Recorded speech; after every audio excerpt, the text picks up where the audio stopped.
እንዴት በጣም ደስ እንዳለኝ። በተለይ እትሽ እንደዛ በሳላት መስለኝም ነበር። ወንድሞችሽ ጨዋታ እንደተመቻቸው ያስታውቃል። ኧረ እባክህ እውነት እንዴት ሲስቁ እንደነበር አላይሻቸውም እንዴ? ወይ እንደ ዛሬ ተዝናንተን አናውቅም። ባለቤትሽ ጥርስ አያስከድንም። በእናትሽ ሁሉ ጊዜ ለሽነክ ቀላል ሙድ ይዛል እንዴ?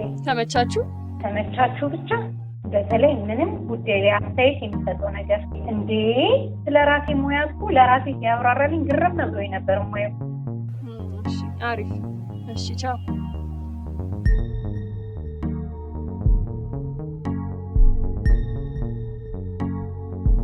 ማን የደወለው? ከቤት ነው? አዎ ምን አሉሽ? በቃ በእናትህ ወይ ምን ነው ናርዲ፣ የተፈጠረ ነገር አለ እንዴ? እስቲ ልለምን በእናትህ በምትወደው ሁሉ። የምን ልመና ነው? እኔ ስንቴ ልንገር ይሄን ባህሪን አልወደውም ማስተካከል አላልኩም? የቱን? አማረልኝ ብለህ የምትቀደደው ነው። የምን መቀደድ ነው? እኔ ቤተሰቦች ጋር ስትሄድ ራስን ቆጥብ፣ ለመናገር ብቻ ሳይሆን ለማዳመጥም ጊዜ ሲጥ አላልኩም? አንቺ ምንድነው ነፃውኝ ከሰው ጋር ስጫወት ደስ የማይልሽ? ይኸው ከኔ ጋር እንደልብህ አውራ። ከማንስ ጋር ቢሆን የፈለኩትን ብጫወት አንቺ ለምንድን ነው የሚደብርሽ? እኔ እንደሆነ ደስ ብሎኝ ነበር። እኔስ? አንቺማ ከኔ ጋር ነው ችግርሽ። ባለቤቴ አይደለህም እንዴ? እሱ እኮ ነው ግራ የሚገባኝ። ባለቤትሽ ከቤተሰቦችሽ ጋር ሲጫወት ደስ ሊልሽ ሲገባ አንቺ ግን ታኮርፊያለሽ። ወይም መጀመሪያውኑ ነበር ቀድሞ አለመሄድ። ከዚህ ሁሉ ራስን መቆጠብ አይሻልም? የምንገናኘው በአመት ውስጥ አንድ አውደ አመት ጠብቀን ነው። እሷን ጊዜ እንኳን ለዛ መሰለኝ እንደ ልብ የምንጫወተው። አትጫወት ማን አለ?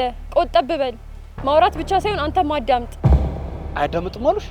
ማንም አላለም። እስኪሉን መጠበቅ የለብህም። እንደማይሉማ አውቃለሁ። አንቺ ነሽ እንጂ ይሄን ተናገር ይሄን አትናገር የምትይኝ ልጅሽ ነው እንዴ የሚመስልሽ? ይልቅ ይሄ ንግግር ከልጅ ቢያስቆጥር ራሱ አይደንቅም? እሺ አይ እንግዲህ ስነ ስርዓት እሺ። አላበዛሽውም እንዴ? እሺ አበዛሁት ልበል። ለኔ ብለህ ማድረግ አትችልም? እንደውም እየተከታተልሽ ነፃነቴን ልትገድብኛለሽ። ሁለተኛ ዘመዶችሽ ጋር አይለኝም። የተጠየቀው ትንሽ ነገር ነው። አንተ ግን ሰማይ ትባጥጣለህ። በፍጹም ነገርኩሽ እኮ አስተዳደጋችን ይለያል። እኔ ነፃ ሆኜ ነው ያደጉት። ከሰው ጋር ለመግባባትም ሆነ ለመጫወት ቅድመ ሁኔታ የለኝም። ያ እኮ የሳቀልህ ሁሉ ጨዋታን የወደደልህ ስለሚመስል ነው። አንቺ ነሽ እንጂ ማንም እንደዛ አይልም። እኔ ባለቤት ካልነገርኩ ታዲያ እንዴት ሌላ ሰው ሊነግር ይችላል? ያሉኝ ነገር አለ እየሰማሽው? እሱስ ለምን ትገባለህ? እኔ አልበቃህም እንዴ? በእያንዳንዱ በምታወራት ነገር ካንተ የተስተካከለም የበለጠም ያነሰም እውቀት ያለው ሰው ይኖራል ብለህ እንዴት አትገምትም? እና ምን አደረክ ነው የምትይኝ? አሁንስ አበዛኸው። ለሚስት ማታዘን ከሆነ ስትቀደድ ማድረግ ትችላለህ። አንቺ ምን ያናድድሻል? በቃ የራስ ጉዳይ። የራስ ጉዳይ? ለሚስት ማታዘን ከሆነ አዎ የራስ ጉዳይ። ተረጋጊ። በቃ ተወኝ ብያለሁ። ተወኝ? እኔ እኮ ለምን ዝጋታ ሞንክ ብለሽ እንዳትበሳጭ ብዬ እንጂ የባጤ ቆጡን ከምትዘላብድ ዝምታ በስንት ጣሙ ይሻላል። ይሻላል ብቻ አይደለም በጣም ይሻላል። ናርዲ ይቅርበኝ። ዛሬ ደስታ ቀን ደስ እንዳለን ወደ ቤታችን እንግባ። አንተ ነህ። ይቅር አልኩ እኮ ናርዲ። ምን አጠፋው?